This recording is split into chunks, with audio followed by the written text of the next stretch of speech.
अस्सलाम वालेकुम dear students, आज का हमारा लेक्चर है Avogadro's number. Let's see here कि एवोगाड्रोस नंबर क्या होता है।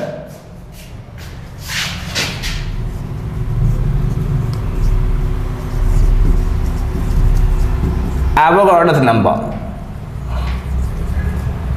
बड़े एवोगाड्रोस नंबर कहते हैं किसी भी सब्सटेंस का एक मोल है तो उसमें जितने पार्टिकल्स होते हैं वो उसका क्या कहलाता है, एवोगाड्रोस नंबर। सो हम बात कर सकते हैं total number of particles present in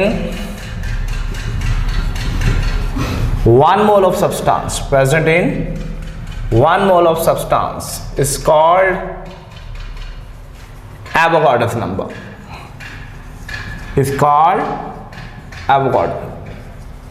बेटे किसी भी सब्सटेंस का अगर एक मोल है उसमें जितने पार्टिकल्स होंगे ना उसे हम क्या कह देंगे, एवोगाड्रोस नंबर।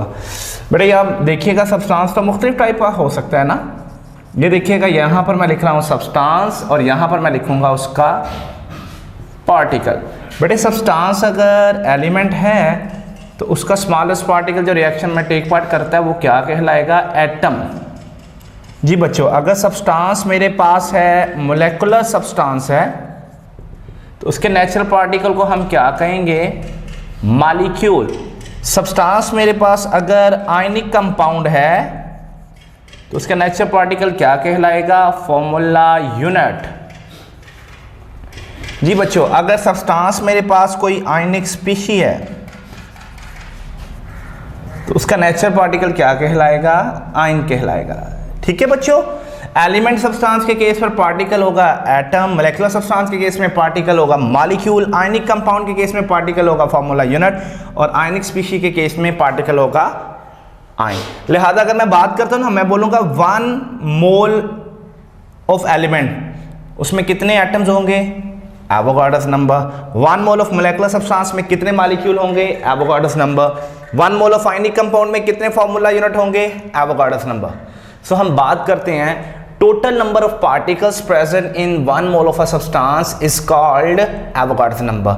अब ये सारी भी इसकी तारीफें बनाई जा सकती हैं। हम कहेंगे total number of atoms present in 1 mole of an element, total number of molecule present in 1 mole of a molecular substance, total number of formula unit present in 1 mole of an ionic compound and total number of ions present in 1 mole of an ionic species, that is called as a Avogadro's number। ठीक है, ये Avogadro's number हो गया। जी बच्चों, Avogadro's number जो है ना, इसको Na से जाहिर करते हैं। ठीक है, और इसकी वैल्यू कितनी होती है, 6.02 इंटू 10⁻23।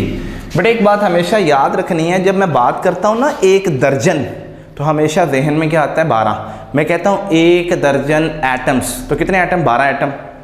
एटम्स की सेंचुरी, तो क्या लफ्ज़ जहन में आता है, 100। इसी तरह जब कभी किसी भी सब्सटेंस का एक मोल लूँगा ना, तो एक मोल से मुराद क्या होगा, 6.02 into 10⁻23 which is called as Avogadro's number. ठीक होगी बात। ये हमेशा बात याद रखनी है कि किसी भी सब्सटेंस के एक मोल में कितने पार्टिकल्स होंगे, 6.02 इंटू 10⁻23। हम ये बात कर सकते हैं कि number of particles in a substance वो बराबर बला किसके होंगे, number of moles of substance, उस सब्सटेंस के मोल्स की तादाद मल्टीप्लाई एवोगाड्रोस नंबर।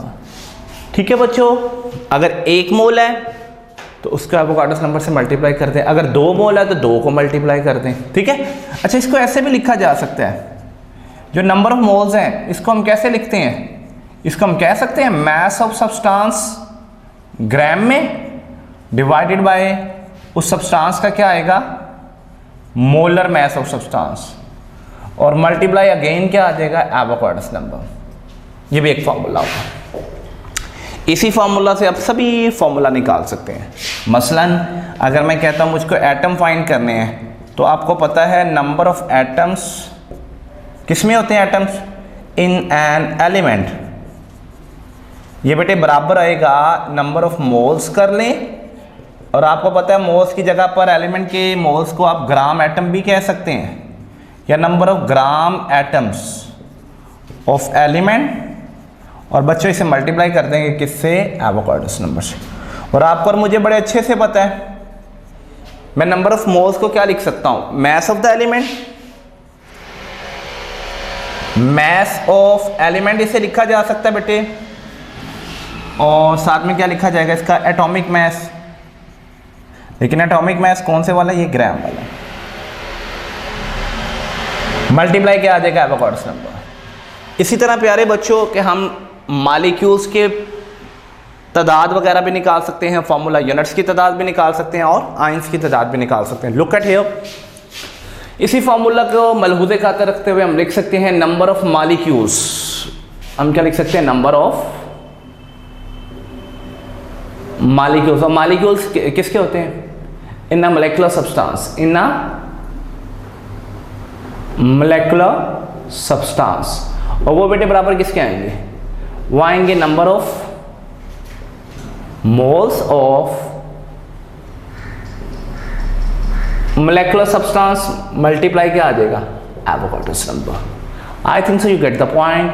और आपको पता है नंबर ऑफ मोल्स को हम क्या लिख सकते हैं, मास ऑफ मोलेकुलर सब्सटेंस, और बेटे ये मास कौन से वाला, ग्राम वाला, डिवाइडेड बाय इसका मोलर मास, और मल्टीप्लाई वैसे क्या आ जाएगा, एवोगाड्रोस नंबर। ठीक है बच्चों।